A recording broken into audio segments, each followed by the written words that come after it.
Imagine being woken up in the middle of the night as a teenager by strangers, taken from your home to a place where you can't smile or look in the mirror, isolated from the outside world, and denied basic freedoms. This is the reality for many kids in troubled teen programs. Troubled teen programs often do more harm than benefit to their participants. As a society, we have a responsibility to protect our youth and ensure they receive the help they truly need. Yet many families in desperate times turn to these programs seeking solutions, only to discover that they may inflict more pain than healing.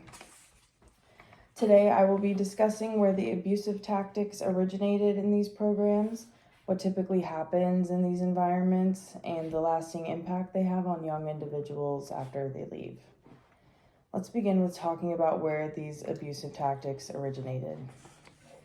Therapeutic violence started as a tactic for group rehabilitation starting back before World War II. According to That Hurts You Better Than Punchin', the troubled teen industry and therapeutic violence in group rehabilitation programs since World War II by Mark M. Chatfield in 2023, therapeutic violence was designed to toughen up individuals and promote conformity within group settings.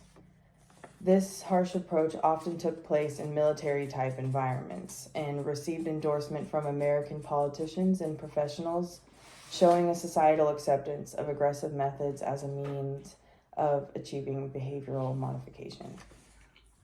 These practices laid the groundwork for the troubling treatment we see in troubled teen programs today, where harsh measures are still used under the disguise of rehabilitation, often with devastating consequences for the young individuals involved. Now that you know about the origin of the abuse tactics, let's talk about what typically happens in these environments for teens. Both psychological and physical abuse are endured in these programs and industry.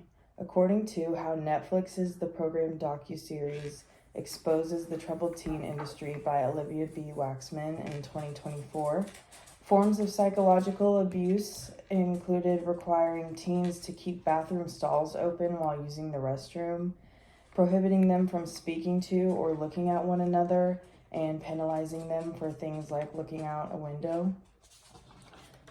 This picture is from the Netflix docuseries The Program, and this is a girl who went to the program, and above her eyes it says, "Why am I not good enough to come home yet?" which was in a letter that she wrote to her parents, which would have gotten her penalized points for asking to go home. And the staff were known to abuse their power daily and would chase and sit on teens that were having panic attacks, as well as holding teens up by their necks to restrain them. The overall atmosphere in these programs was characterized by a culture of fear and control, where even minor acts of defiance resulted in extremely harsh punishments. Now that you know about what happens in these programs, let's discuss the lasting impact they have on young individuals after they leave.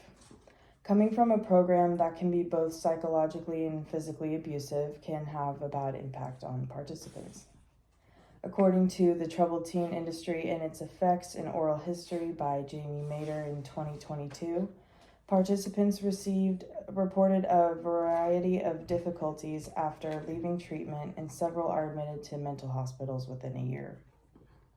Many participants report that they experience PTSD or experience multiple symptoms of PTSD. Additionally, former participants often struggle with trust issues and difficulties in forming healthy relationships, as the traumatic experiences have left lasting scars on their emotional well-being. Now let's wrap things up. Troubled teen programs often do more harm than benefit to their participants. Today I discussed where the abusive tactics originated in these programs, what typically happens in these environments, and the lasting impact they have on young individuals after they leave. It is crucial for society to advocate for the reform of the troubled teen industry, pushing safer, more supportive treatment options, and by raising awareness and demanding change, we can help protect vulnerable youth.